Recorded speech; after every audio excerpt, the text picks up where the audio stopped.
Yang untuk hari ini kita lakukan ada perlombaan gaplek, kemudian hiburan juga untuk para pemuda-pemuda di Kota Palembang.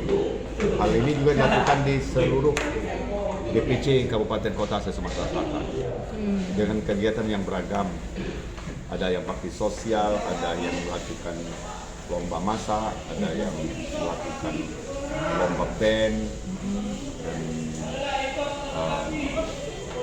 berbagi dengan masyarakat. Nah, untuk di PD Perjuangan kita melakukan kegiatan bukan OKP, ormas-ormas untuk melakukan kegiatan perlombaan. Sorry. Untuk peserta lomba gaplek sendiri ini dari berapa banyak ini, Pak? Para OKP Berapa banyak total, Kak? ini yang ada ini 64 tim. 64 tim. 64 tim. Pak, ini rutin, Pak, acaranya?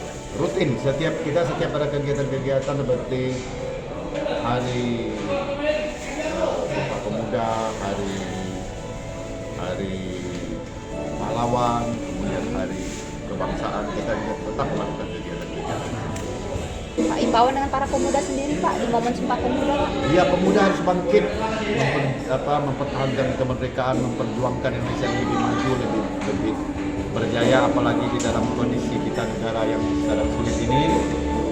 Peran pemuda diharapkan untuk berperan aktif untuk membangun bangsa dan negara ini. Pak, nama lengkapnya, Pak? Nama saya Bastroni, saya Ketua Banteng Muda Indonesia Provinsi Sumatera Barat.